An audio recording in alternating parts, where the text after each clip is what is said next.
이 시간에는 사도행전 18장 6절부터 12절 말씀까지 읽었습니다. 오늘은 사도행전 118번째 시간으로 부제목은 유스도의 집으로 옮기다입니다. 유스도의 집으로 옮기다. 본문 6절을 보면 실라와 디모데가 바울과 합류하자 바울이 힘을 얻었습니다. 그래서 더욱 하나님의 말씀에 사로잡혀서 예수님만 그리스도시라고 밝히 전하자 유대인들이 더욱더 바울을 대적하고 바울을 비방했다고 했습니다.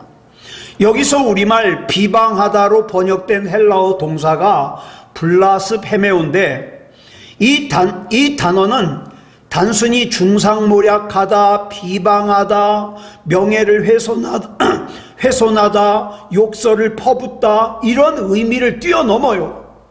그럼 뭐냐? 조직적으로 공격한다는 의미를 가지고 있습니다. 즉 유대인들이 조직적으로 바울을 괴롭히며 집요하게 배척하고 어렵게 하는 거죠.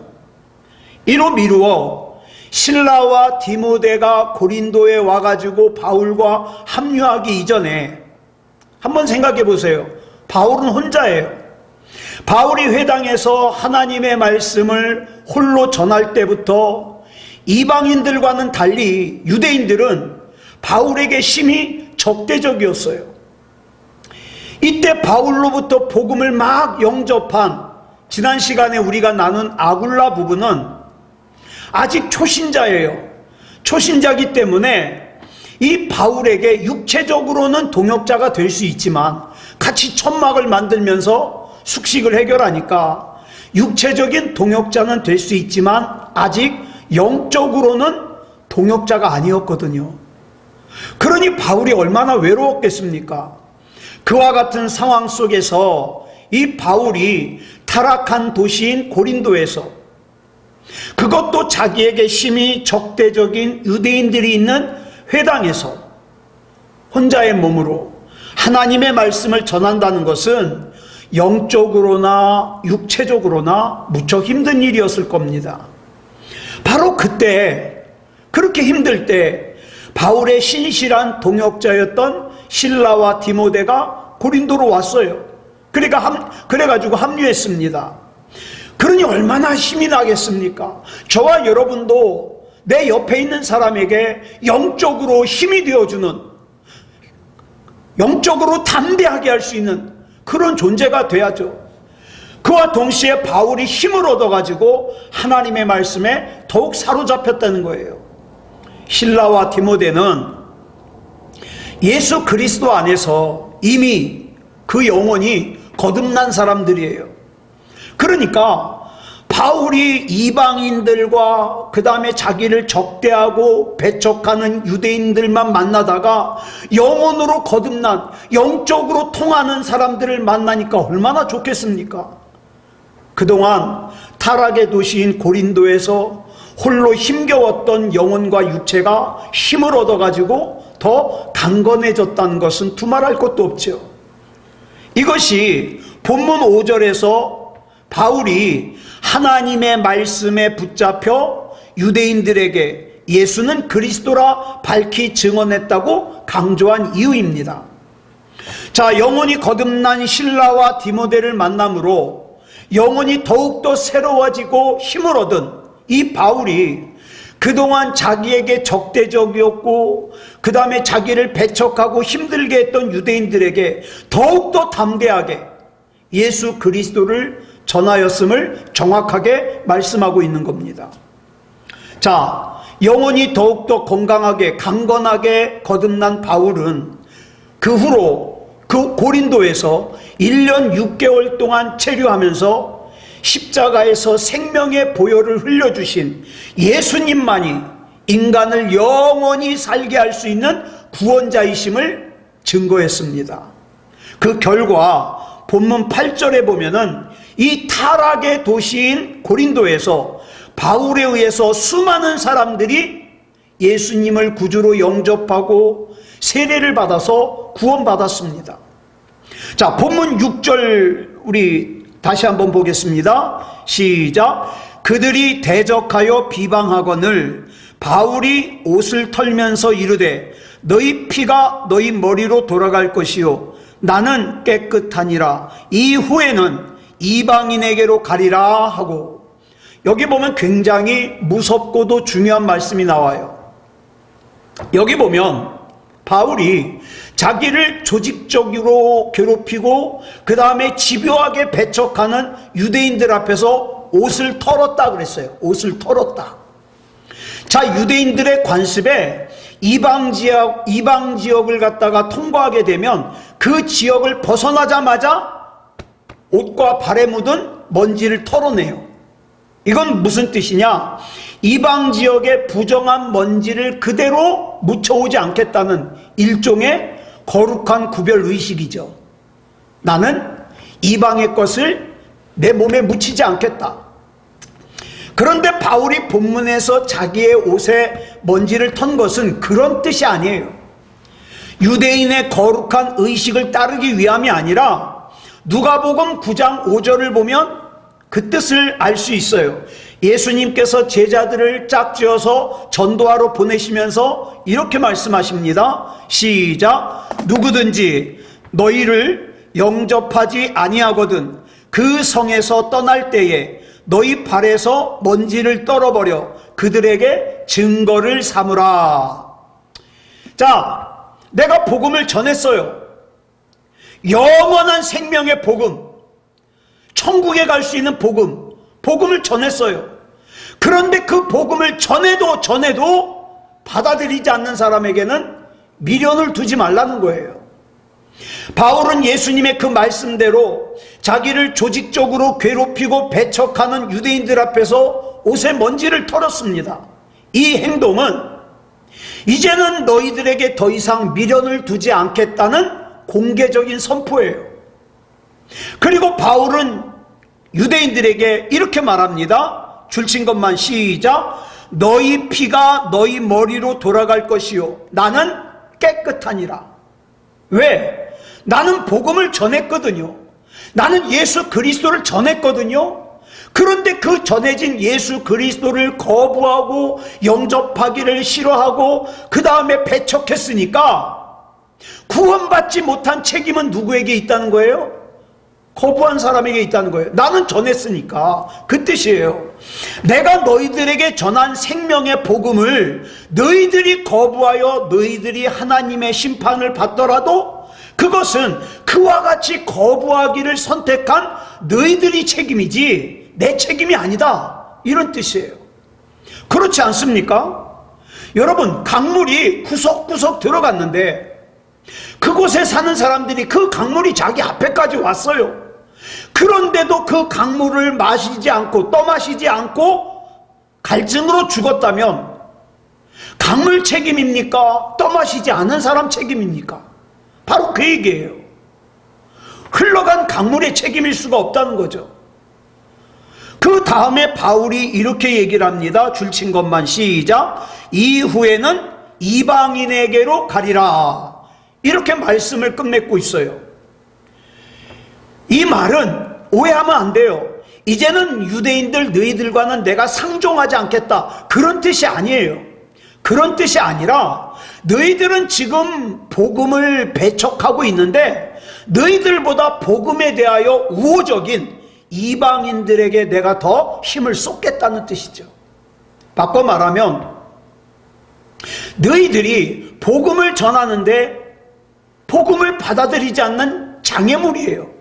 그러니까 이 장애물을 만난 바울이 이 장애물을 돌아서 이방인에게로 흐르겠다는 거죠.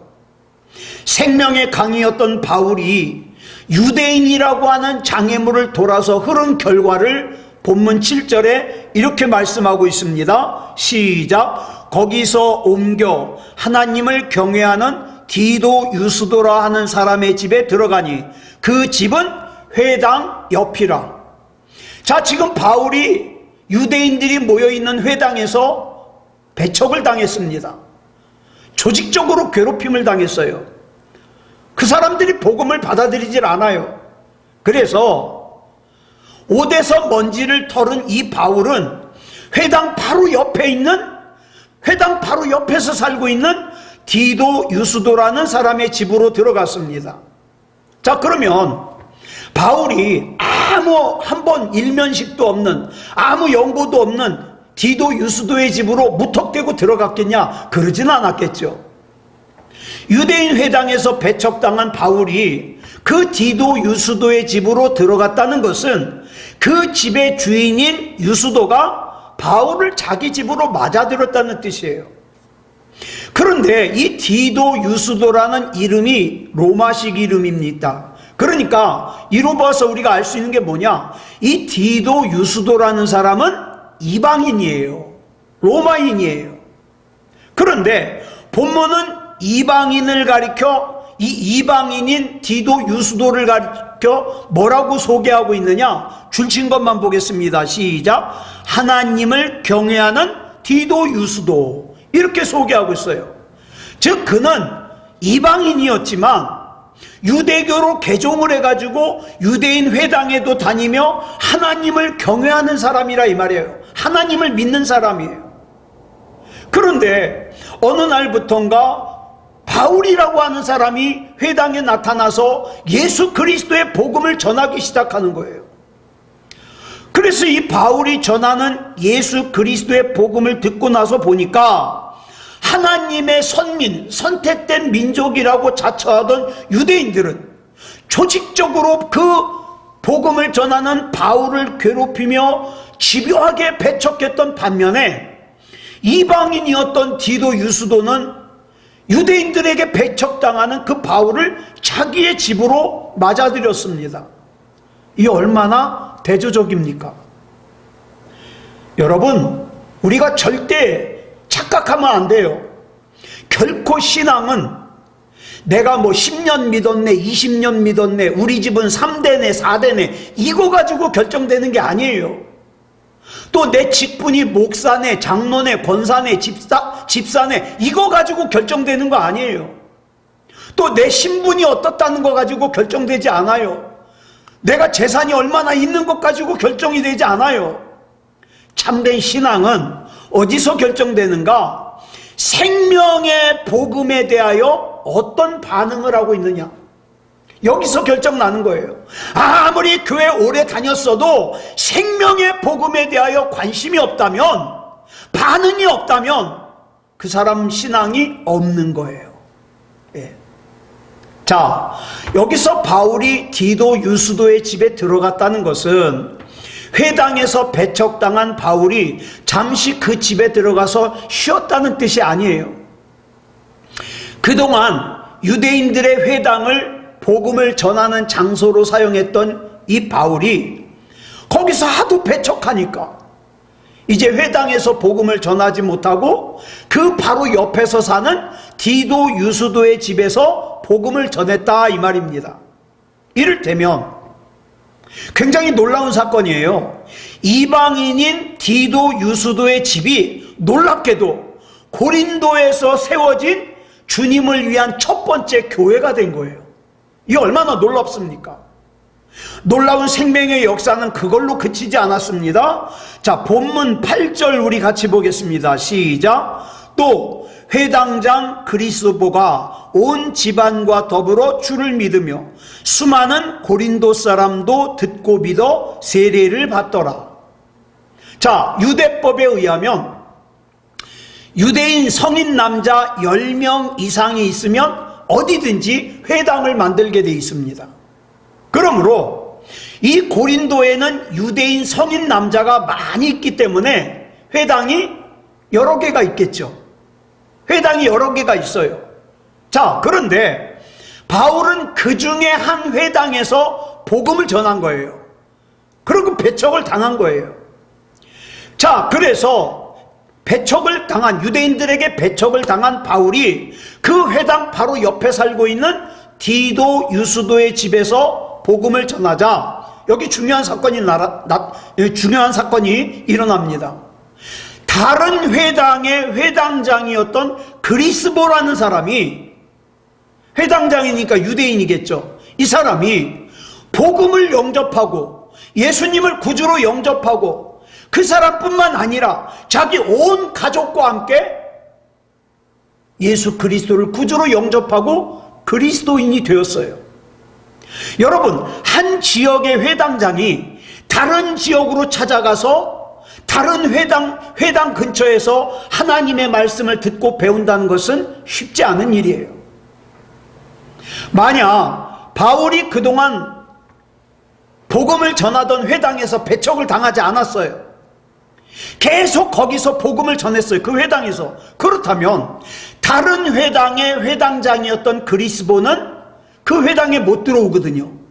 그러면 이 사람은 복음을 받아들일 기회가 없었겠죠.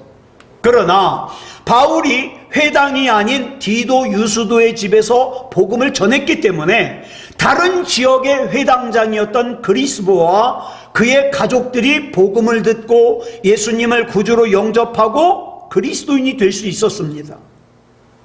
그게 어찌 보면 이렇게 생각할 수도 있는 거예요.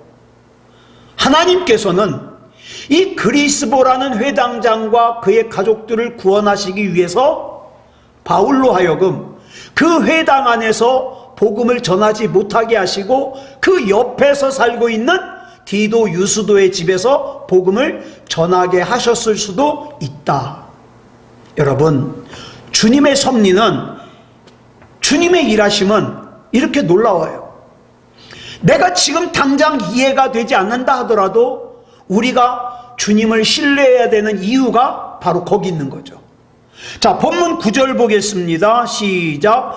밤에 주께서 환상 가운데 바울에게 말씀하시되 두려워하지 말며 침묵하지 말고 말하라. 자, 어느 날 밤에 디도 유수도의 집에서 복음을 전하고 있는 바울에게 어느 날 주님께서 환상 가운데 나타나서 명령하셔요. 세 가지를 말씀하셔요. 바울아, 두려워하지 말아라. 그리고 계속 말해라. 침묵하지 말아라. 세 가지를 말씀하셔요. 여기서 계속 말하라는 것은 복음을 계속 전하라는 뜻이죠. 주님의 이 명령은 우리가 선뜻 이해하기가 어려워요. 왜냐하면 주님께서 바울에게 두려워하지 말라고 말씀하셨다는 건 지금 무슨 뜻이에요? 바울이 두려워하고 있다는 뜻이에요. 그리고 주님께서 계속 복음을 전하라고 말씀하셨다는 것은 바울이 복음을 전하지 않으려고 하고 있다는 거죠.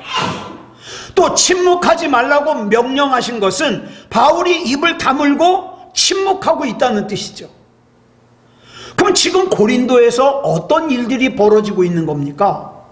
자, 디도 유수도의 집에서 예배당을 삼아 복음을 전하고 있는 바울을 통해 다른 회당의 회당장인 그리스보가 그의 가족들과 함께 예수님을 구주로 영접하고 구원받았습니다. 또 그리스보의 가족뿐만 아니라 고린도의 이방인들 중에 많은 사람들이 바울로부터 복음을 듣고 예수님을 구주로 영접하고 구원받았습니다. 사람들이, 구원받은 사람들이 계속 늘어나요. 자, 그러면 바울이 신나지 않겠어요?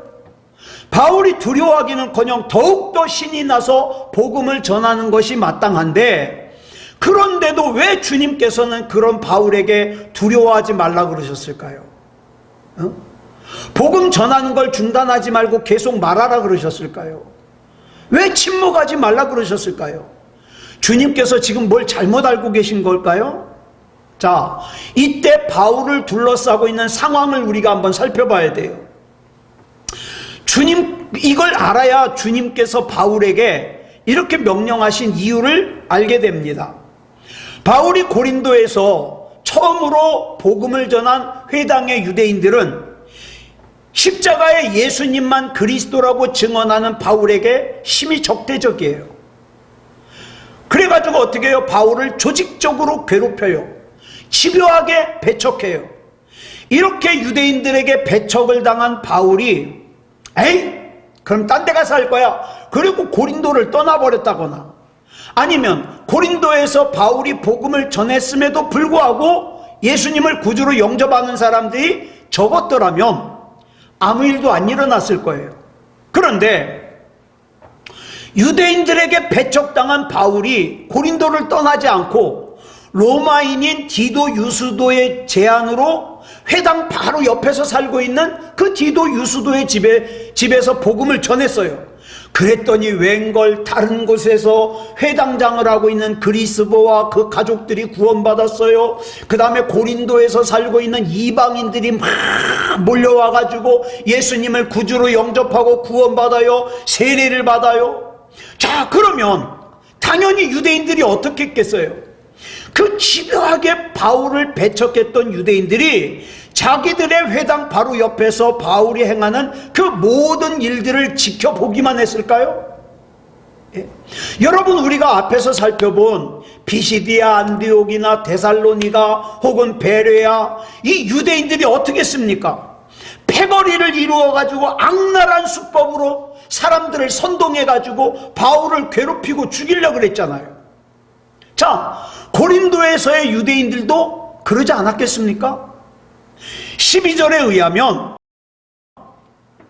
유대인들은 이러한 자신들의 수법이 통하지 않자 나중에는 이 바울을 법정으로 끌고 가기까지 해요. 자, 그런데 여러분 보세요. 바울도 저와 여러분 같은 인간이에요. 얼마나 두려울까요? 옛날에 돌에 맞아 죽을 뻔한 적도 있잖아요. 예? 몰래 도망친 적도 있잖아요. 두려워요. 그래서 바울이 이제는 고린도에서 복음을 더 이상 전하지 않을 거야 다짐을 했던 것 같아요. 그런 가운데 주님께서 바울에게 나타나셔서 두려워하지 말래요. 계속 복음을 전하래요. 침묵하지 말래요. 여러분, 이게 무슨 뜻이냐? 바울이 고린도를 떠나는 것은 주님의 뜻이 아니다. 여러분, 지금 여러분들이 하고 있는 일, 행동, 결정, 주님의 뜻입니까? 그것이 주님의 뜻인지 자꾸 물어야 돼요. 왜? 저와 여러분은 주님이 아니면 안 되기 때문에 주님의 뜻을 떠나면 실패할 수밖에 없거든요. 본문 11절을 보면 바울이 고린도에서 1년 6개월 18개월을 있었다 그래요. 즉 주님의 뜻은 바울이 고린도를 떠나는 것이 아니라 1년 6개월 동안 고린도에서 머물면서 복음을 전해서 고린도에서 살고 있는 이방인들이 구원을 받게 하는 거예요. 그래서 주님께서는 그날 밤에 두려움에 사로잡혀 있는 바울에게 고린도에서 복음을 전하는 것을 중단하지 말라고, 침묵하지 말라고, 고린도를 떠나지 말라고 명령하신 거예요. 그렇지만 주님께서 바울에게 이렇게 명령만 하셨다면 어떨까요? 만약에 바울에게 그렇게 명령만 하셨다면 바울이 또 다른 곳에 가서 똑같은 상황을 겪잖아요? 그러면 어떡합니까? 또 중단하려고 그럴 거예요. 또 침묵하려고 그럴 거예요. 그런데 주님께서는 본문 10절에서 바울에게 이렇게 말씀하십니다. 시작. 내가 너와 함께 있음에 어떤 사람도 너를 대적하여 해롭게 할 자가 없을 것이니 이는 이 성중에 내 백성이 많음이라 하시더라. 여러분, 이 말씀을 저와 여러분에게 주시는 말씀으로 받아야 돼요. 헬라어에서는 일반적으로 주어를 잘 안 써요. 왜냐하면 그 뒤에 나오는 단어들의 성, 그 다음에 수에 따라서 어미가 바뀌기 때문에 굳이 주어를 안 써도 주어가 뭐구나 알 수 있거든요. 그런데 주어를 쓸 때가 있어요. 어떨 때 쓰느냐? 그 주어를 강조할 때. 그런데 헬라어 원문 성경을 보면 주님께서 1인칭 주어를 사용하셨어요. 이건 뭐냐? 하나님 자신이 이 말씀, 이 약속을 하신다는 것을 강조하는 거죠. 그리고 주님의 말씀은 이유를 나타내는 헬라어 접속사 티오티로 시작하고 있어요. 즉 주님께서 바울에게 이렇게 말씀하시는 거예요. 바울아, 두려워하지 말아라. 계속 복음을 전해라. 침묵하지 말아라. 왜냐하면 너의 그리스도인 내가 너와 함께 있기 때문이다. 저와 여러분이 두려워하지 말아야 될 이유는 나의 주 나의 하나님이신 주님께서 나와 함께 계시기 때문이에요. 나는 그 주님을 예배합니다. 난 그 주님 앞에 기도합니다. 그 주님께서 나를 책임져 주실 것을 신뢰합니다. 이것이 신앙 아니겠어요? 죽음을 깨뜨리고 영원히 부활하신 성자 하나님이신 주님께서 나와 함께 하신다면 이 세상에 두려워할 것이 뭐가 있겠습니까? 넘어서지 못할 장애물이 뭐가 있겠어요? 주님의 말씀을 들은 바울은 주님께서 자기와 함께 계신다는 사실을 새삼스럽게 확인시켜 주신 주님의 은혜에 감사하면서 감격의 눈물을 흘리지 않았겠습니까? 제가 이따금씩 하나님 말씀을 보다가 이런 감격을 할 때가 있어요. 아, 이 말씀은 지금 나에게 하시는 말씀이구나. 나 지치지 말라고, 나 포기하지 말라고 굉장히 감격할 때가 있어요. 바울이 그날 밤 잠시 두려움에 사로잡힌 것은 뭐만 본 거예요? 자기를 둘러싸고 있는 고통스러운 문제만 본 거예요. 자기와 함께 계시는 주님은 보질 못한 거죠.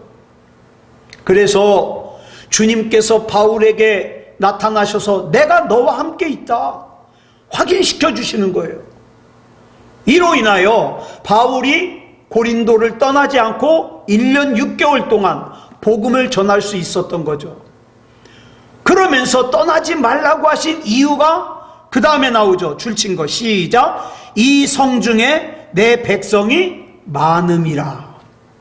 고린도에는 우리 주님께서 바울을 도구로 삼아 앞으로 구원하시려고 계획하신 주님의 백성이 많이 있었거든요. 주님께서 바울에게 내가 너와 함께 있음에 어떤 사람도 너를 대적하여 해롭게 할 자가 없을 것이다 이렇게 말씀하셨다는 것은 앞으로는 유대인들이 절대로 바울을 괴롭히지 않았다는 뜻이 아니에요. 나중에 또 괴롭혀요. 그런 뜻이 아니에요. 그렇지만 무슨 뜻이냐? 유대인들이 계속하여 바울을 악랄하게 괴롭힐지라도 바울이 결코 꺾어지지 않게끔 바울을 붙잡아 주신다는 뜻이죠. 사랑하는 여러분, 우리 하나님께서 저와 여러분을 붙잡아 주십니다. 이 밤에 기도할 때 붙잡아 주십니다. 저와 여러분이 하나님을 예배다운 예배를 드릴 때 붙잡아 주십니다. 하나님이 믿어지고 하나님을 신뢰하고 하나님 앞에 기도할 때 붙잡아 주십니다. 나의 주 나의 하나님이여 나를 책임져 주시옵소서. 나를 주님 앞에 맡길 때 붙잡아 주십니다.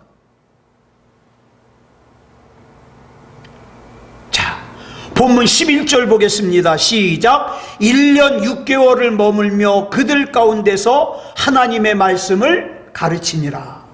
바울은 다른 전도지에서는 갔다가 오래 있지 않았거든요. 근데 고린도에서는 무려 1년 반을 있었습니다. 1년 반은 긴 시간이에요. 그 1년 반 동안 고린도에서 바울이 계획했던 일마다 술술 잘 풀렸겠습니까? 안 풀리는 일들이 많이 있었겠죠. 여러분, 저와 여러분 하나님 믿잖아요. 그런데 저와 여러분이 계획하고 하는 일들이 술술 다 풀리던가요? 100%? 그렇지 않은 일들도 있어요. 바울도 그랬어요. 예. 고린도에서는 이전에 그랬듯이 그 회당의 유대인들이 바울을 대적합니다. 비방합니다. 조직적으로 바울을 괴롭힙니다. 집요하게 배척합니다. 그뿐 아니에요. 유대인들은 그것으로도 모자라서 바울을 끌고 재판정까지 갑니다. 바울은 고린도에서 18개월 동안 편안하게 복음을 전하면서 쉬었던 것이 아니에요. 가난한 전도자였기 때문에 헐벗고 굶주린 삶이 다반사예요. 맛있는 음식은 꿈도 꾸지 못해요. 그저 굶어 죽지 않을 정도의 양식만 먹으면서 겨우 생존해요. 또 공기 좋은 곳에서 건강을 위해서 휴양한 것도 아니에요. 천막을 만들어 팔아가지고 생계와 숙식을 해결해야 돼요. 바울에게는 휴양을 할 수 있는 시간이나 마음의 여유가 없어요. 그래서 바울이 불행했습니까? 아니요. 바울은 행복했습니다. 그래서 바울이 데살로니가 성도들에게 써보낸 편지에서 뭐라 그럽니까? 항상 기뻐하라. 범사에 감사해라. 쉬지 말고 기도해라. 이렇게 권면하잖아요. 바울이 18개월 동안 고린도에 있으면서 첫 번째 편지를 써요. 바울 서신 중에 첫 번째. 그게 뭐냐? 데살로니가 전서 후서거든요. 이 데살로니가 교인들에게 편지를 써보내요. 여러분, 바울이 쓴 편지는요, 신약 전체의 분량의 4분의 1에 해당해요. 그리고 어떤 가치가 있느냐? 기독교를 체계적으로 확립시키는 굉장히 중요한 편지예요. 그 편지가 어디서부터 시작됐어요? 고린도에서부터 시작됐습니다.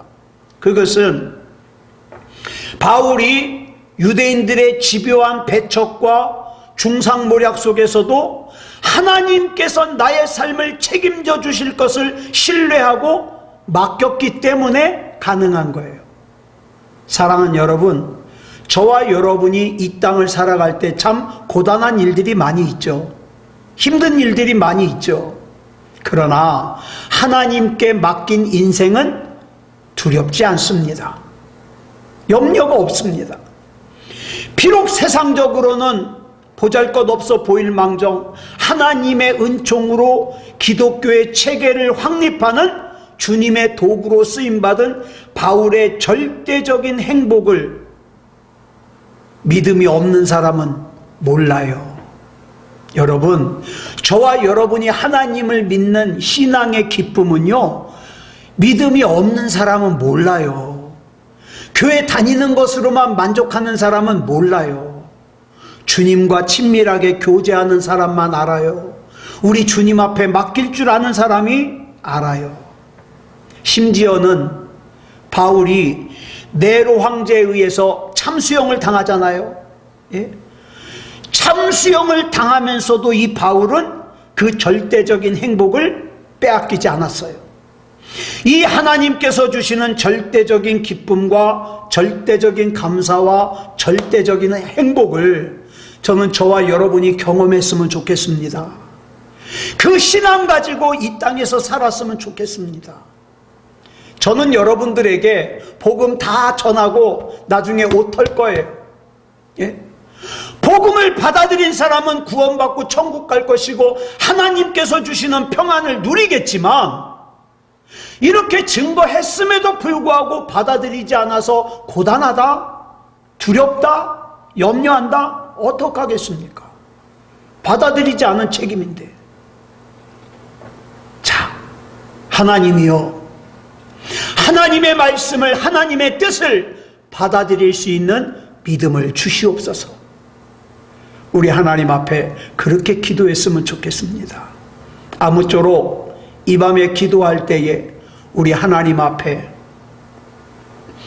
나를 위하여 미리 준비하시고 계획하시고 앞장서서 인도하시는 주님께서 나를 위해 준비하신 모든 것 주님을 신뢰함으로 믿고 살아가게 해 주시옵소서.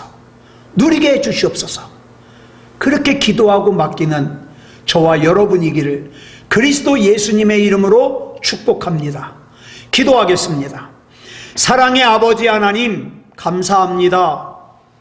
오늘 바울이 회당에서 복음을 전하다가 배척을 당해서, 괴롭힘을 당해서 회당에서 쫓겨나 회당 옆에서 살고 있던 디도, 유수도의 집에서 복음을 전하는 내용을 살펴봤습니다.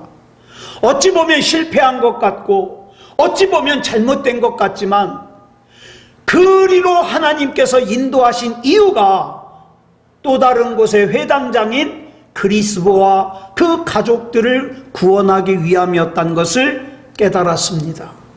하나님, 지금도 나를 위해서 계획하시고 앞장서시고 인도하시는 하나님, 그 하나님을 신뢰하여 아무것도 염려하지 말고 믿음다운 믿음으로 나아갈 수 있도록 인도하여 주시옵소서. 사랑의 아버지 하나님, 이 부족한 종에게 시간을 맡겨주신 그때까지 이 복음을 전하는 일에 최선을 다하게 하시고, 아울러서 강팍한 마음을 가지지 않고 복음을 듣는 모든 사람들이 복음을 받아들여 변화되고 믿음으로 반응하고 하나님 앞에서 생명책의 이름이 기록되고 천국 백성이 되어지게 해 주시옵소서. 우리 주님께서 붙잡아 주시고 인도해 주실 줄 믿사오며 그리스도 예수님의 이름으로 감사하며 기도드려 싸움나이다. 아멘.